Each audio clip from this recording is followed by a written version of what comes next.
ವಿದ್ಯಾನಗರಿ ಧಾರವಾಡದಲ್ಲಿ ಘೋರ ಕೃತ್ಯ. ಗಂಡನಿಗೆ ಚಟ್ಟ ಕಟ್ಟಿದ ಪಾಪಿ ಹೆಂಡತಿ, ಮಗನ ಮೇಲೂ ನರ ರಾಕ್ಷಸಿಯ ದಾಳಿ, ರಕ್ತದ ಮಡುವಿನಲ್ಲಿ ಬಿದ್ದಿತ್ತು ಪಾಪು. ವಿದ್ಯಾನಗರಿ ಧಾರವಾಡದಲ್ಲಿ ಮನುಕುಲವೇ ತಲೆ ತಗ್ಗಿಸುವಂತಹ ಭೀಕರ ಘಟನೆಯೊಂದು ನಡೆದಿದೆ. ನಂಬಿ ಬಂದ ಗಂಡನನ್ನೇ ಹೆಂಡತಿ ಚಾಕುವಿನಿಂದ ಇರಿದು ಬರ್ಬರ ಕೊಲೆ ಮಾಡಿದ್ದಾಳೆ. ಅಷ್ಟೇ ಅಲ್ಲ, ಹೆತ್ತ ಮಗನ ಮೇಲೂ ಜೀವನ್ಮರಣ ದಾಳಿ ನಡೆಸಿ ಕ್ರೌರ್ಯದ ಪರಮಾವಧಿ ಮೆರೆದಿದ್ದಾಳೆ ಈ ಪಾಪಿ ತಾಯಿ. ಹೌದು, ಧಾರವಾಡದ ರಂಗ ಅಪಾರ್ಟ್ಮೆಂಟ್ ನಲ್ಲಿ ಬುಧವಾರ ರಾತ್ರಿ ಈ ಹೆದರಿಕೆ ಹುಟ್ಟಿಸುವ ಘಟನೆ ನಡೆದಿದೆ. 45 ವರ್ಷದ ಡಾಕ್ಟರ್ ಕಿರಣ್ ಹೊನ್ನನವರ್ ಕೊಲೆಯಾದ ದುರ್ದೈವಿ. ಪತ್ನಿ ಪ್ರಿಯಾಂಕಾ ಎಂಬಾಕೆ ಈ ಭೀಕರ ಹತ್ಯೆ ಮಾಡಿರುವ ನರರಾಕ್ಷಸಿ.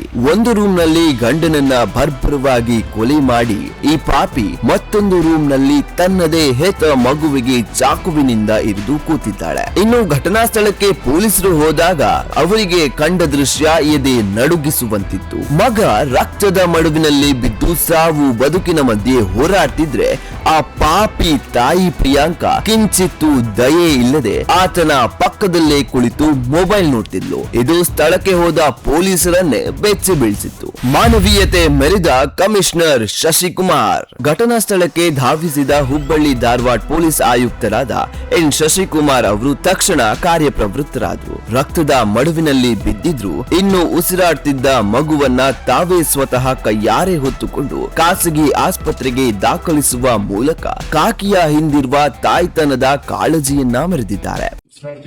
ಅಂದ್ರೆ ಮಗು ಇದೆಯಲ್ಲ ಅಂತ ಸ್ವಲ್ಪ ಜನರಲಿ ಪೊಲೀಸ್ ಇರ್ಲಿ ಅಥವಾ ಯಾರೇ ಇರ್ಲಿ ಇದರದ ಇನ್ಸಿಡೆಂಟ್ ಆದಾಗ ಉಸಿರಾಡ್ತಿದ್ಯಾ ಅಂತ ನೋಡ್ತಾರೆ. ನಮ್ಗೇನು ಪಲ್ಸ್ ನೋಡೋದೆಲ್ಲ ಗೊತ್ತಾಗಂಗಿಲ್ಲ. ಉಸಿರಾಡ್ತಿದೆ ಅಂತಂದಾಗ ಅದು ಬ್ರೀತ್ ಮಾಡ್ತಿರುತ್ತೆ. ಸೊ ಹಂಗಾಗಿ ಇಮಿಡಿಯೇಟ್ ಅದನ್ನ ಆಸ್ಪತ್ರೆಗೆ ಶಿಫ್ಟ್ ಮಾಡ್ಲಿಕ್ಕೆ ನಮ್ಮ ಆಫೀಸರ್ಸ್ಗೆ ಕಳಿಸ್ಕೊಟ್ಟಿದ್ದೇವೆ. ಮತ್ತೆ ಮಗು ಆಟಿಸ್ಟಿಕ್ ಅಂತ ಆತರ ಸ್ವಲ್ಪ ಪ್ರಾಬ್ಲಮ್ ಇದೆ, ಮತ್ತೆ ಮಾತು ಕರೆಕ್ಟ್ ಆಗಿ ಬರ್ತಿರ್ಲಿಲ್ಲ, ಮೆಂಟಲಿ ಕೂಡ ಸ್ವಲ್ಪ ರಿಟಾರ್ಡೆಡ್ ಇತ್ತು ಅನ್ನೋಂಥದ್ದು ಈಗಷ್ಟೇ ಸ್ವಲ್ಪ ಕೆಲವು ಮಾಹಿತಿ ತಿಳಿದಿದೆ.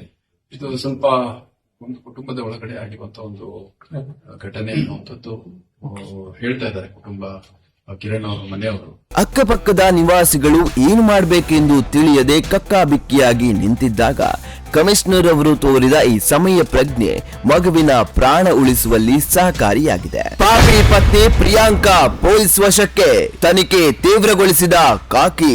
ಸದ್ಯಕ್ಕೆ ಆರೋಪಿ ಪತ್ನಿ ಪ್ರಿಯಾಂಕಳನ್ನ ಪೊಲೀಸರು ವಶಕ್ಕೆ ಪಡೆದಿದ್ದಾರೆ. ಮುಂದಿನ ತನಿಖೆಯೂ ಕೂಡ ಆರಂಭವಾಗಿದೆ. ಇತ್ತ ಅಪಾರ್ಟ್ಮೆಂಟ್ ಆವರಣದಲ್ಲಿ ಮೃತ ಕಿರಣ್ ಸಹೋದರಿಯರ ಆಕ್ರಂದನ ಮುಗಿಲು ಮುಟ್ಟಿದ್ದು ಇಡೀ ಧಾರವಾಡ ನಗರವೇ ಈ ಘಟನೆಯಿಂದ ಕಂಗೆಟ್ಟಿದೆ. Bureau report Vishwaprakash T Malagonda, AS TV Kannada, Bengaluru.